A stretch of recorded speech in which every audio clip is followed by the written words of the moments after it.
So, good day sa inyo mga sir. Meron na naman tayong tutorial na ituturo sa inyo, no? Baka makatulong to.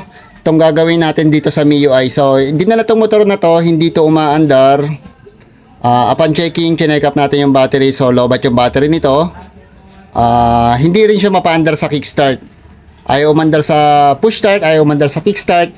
Battery lobat. So, ano yung dahilan? Ano yung mga dapat natin i-check pag ganun ang nangyari sa atin MIUI? So, pag gano'n nalalobat yung inyong battery, una mag-check dyan ay yung charging system.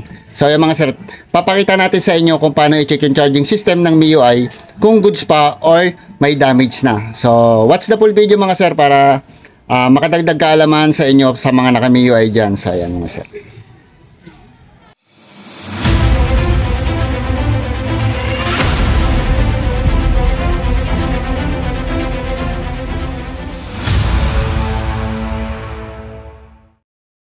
So, yun nga mga sir, itong motor na to, nung dinala kanina, so ginagawa natin today, hindi siya umaandar kahit sa push start or kick start. So ngayon, chinarge ko na yung battery niya, so okay na siya. Yung na-charge ko, nagpo-push start na siya yan. So, okay. So, yun. So, maaaring yung battery nito nalobat lang or indikasyon na sira na. So, yun ang una nyong i-check mga sir kapag nangyaring hindi na umandar ang inyong motor. Dahil itong MIUI, kailangan kahit walang battery to or may battery dapat aandar to sa kanyang push start. So, kahit lobat battery nito, basta nakaka-reading pa siya or kahit wala nga battery aandar to sa push start, papakita natin sa inyo na aandar siya sa push start. So, on natin, pakita natin na aandar sa push start. Buksan mo natin compartment. Tanggalin natin yung terminal ng battery, yung kanyang positive.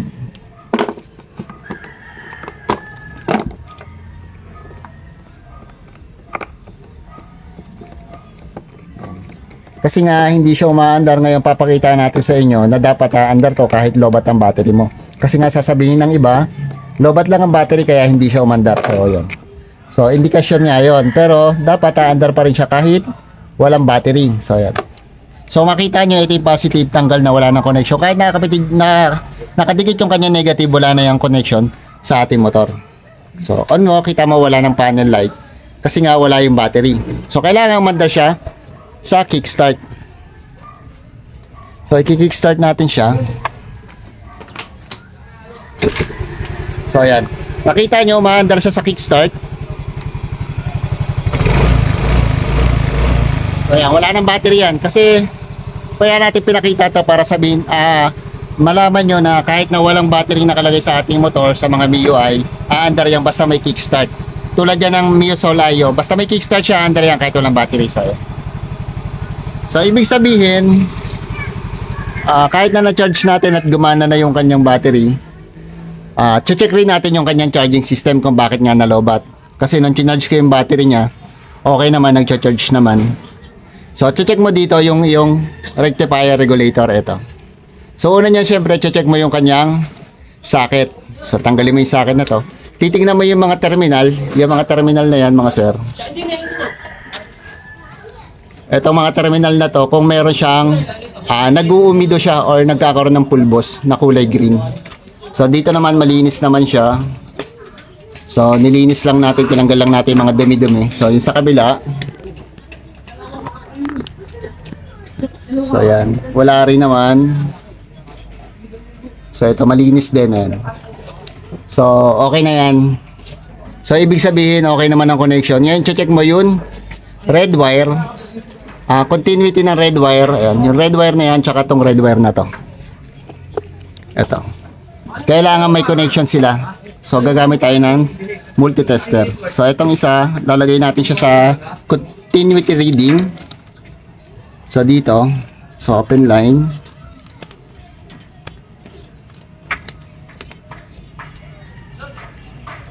Ayusin lang natin yung ating probe.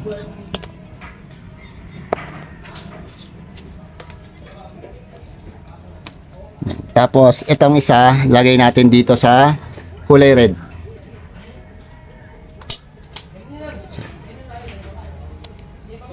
Sa kulay red. Tapos yung isa naman dito sa may terminal sa battery.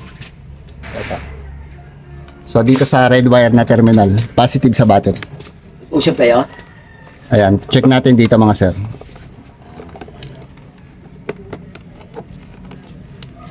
Lahat daw ito ang ilo. So, ayan. Kailangan may reading to.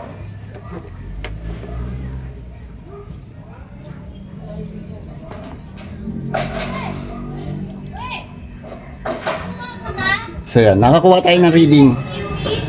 So, nag-buzzer sound siya. Ibig sabihin, buo yung linyang red wire papunta sa battery. So, okay yun. So, subukan naman natin yung ground, yung black wire. So, ganun din.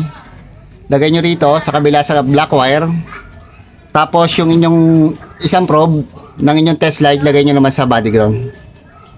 So, makita nyo may reading din. Ayan.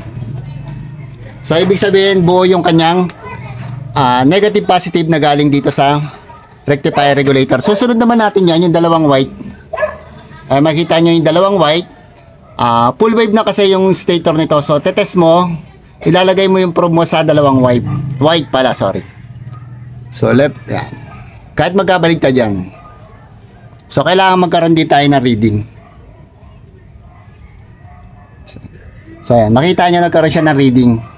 So, kailangan naman, hindi magkaroon ng reading kapag nilagay natin sa black wire. So, yung isa sa white wire, tapos lagay natin sa black wire o sa body ground. Kailangan mawalan siya ng reading. So, body ground natin. Ayan. Tingnan nyo, ididikit ko sa body ground. So, ayan. So, wala siyang reading. Ganun din yung isa, lilipat mo naman siya sa kabila kasi dalawang white yan. Lipat mo naman siya sa kabila. Tapos, test mo ulit. So, body ground ulit. So, ibig sabihin, walang grounded or buo pa yung ating stator. Ito. Nandito, yung stator natin na nagpo-produce ng kuryente papunta sa ating rectifier regulator. Buo pa siya, wala pang nagiging problema. So, walang grounded doon or hindi man siya sunog. So, yan. Tapos, sunod naman natin yung etong dalawang white kung nagbibigay siya ng supply sa red. So, paanda rin natin yung motor. So, kabit ko lang muna yung battery niya. So, yan mga sir, nakabit na natin sa battery yung positive. Paanda rin natin, pakita natin sa inyo kung para naman sukatin na nagbibigay ng supply itong dalawang white dito sa red. So, gamit tayo test light. Isang test light sa ground, body ground. Tapos, tusukin natin yung red. Kailangan iilaw to. So, yan. So, ibig sabihin, nagbibigay ng supply yung dalawang white papunta sa red. Ngayon, testingin natin gamit ang test light yung dalawang dalawang white wire kung grounded siya. So, body ground, tapos yung dalawang white. Test natin kailangan iilan to.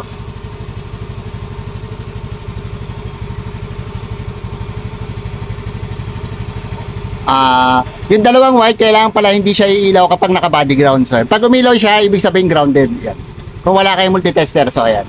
Yung isang white, tapos yung isang white na wire, so ayan. Wala. Iilaw lang siya kapag pinagdikit mo yung dalawang white wire.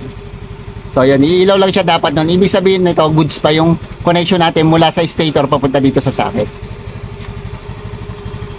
So, ikakabit na natin siya, tapos susukatin natin yung voltage sa output niya na papunta sa battery. So, ayan.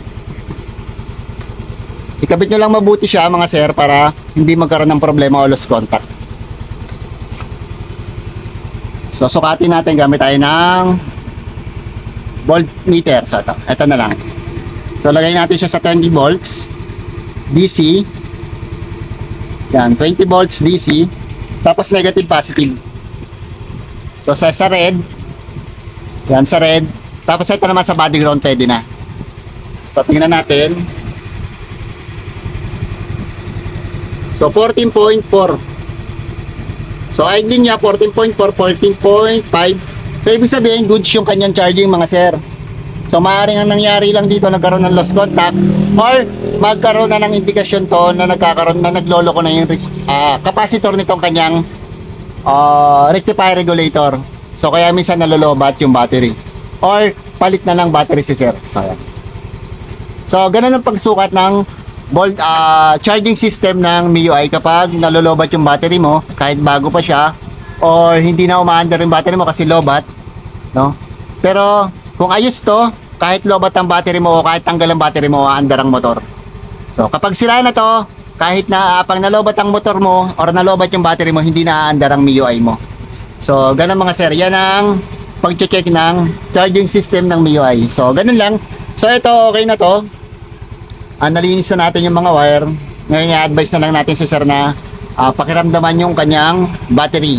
So kapag halimbawa naman yung battery mo ay pasira na, pag nag-push start ka, kabitan natin ng ating voltmeter, negative positive sa battery.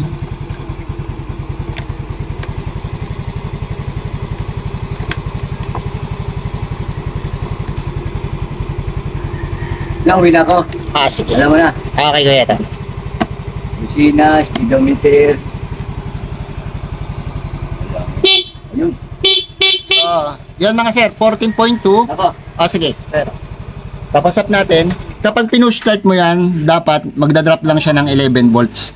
Pag bumaba siya ng 11 volts hanggang 10 volts, dapat nga 11.5. Pag bumaba pa siya doon, kapag pinush start natin, ibig sabihin, yung battery mo, pwede mo lang palitan. Hindi na siya ganun kaganda mag-store ng kuryente. So, push start natin. So, yan. So, ibig sabihin, okay pa yung battery. So, nagkaroon lang talaga ng problema sa wiring connection nito. So, yan. Kapag ganon, bumaba na siya ng 10.5 or 11 volts hanggang 10 volts, palitin naman yung battery mo. Ibig sabihin nun, ulitin ko, hindi na ganun kaganda mag-store ng kuryente yung iyong battery. So, yung mga sir, yun lang ang technique kung paano ma-check yung kanyang charging system, paano malaman kung good pa yung rectifier regulator mo sa inyong MIUI. MIUI pares to. MIUI, MIUI, yan. Kahit anong motor mga sir na mayroon rectifier regulator. So sa mga high-end ngayon na motor, wala na kasi rectifier, no? Kasama na sa ECU yung pinaka charging system nila. So para sa mga ganito, sa mga carb type, dapat aandar siya. Depende na lang kung AC drive ang kanyang CDI. So iba na yung mga sir. So yun lang, sana nagustuhan nyo yung video. Meron ako na ibigay sa inyong konting idea about sa pagto-troubleshoot ng charging system ng mga motor. God bless mga sir. Supportahan nyo yung aking YouTube channel, Jello Workshop, at ang aking FB page, Jello Moto. So God bless sa inyo lahat mga sir.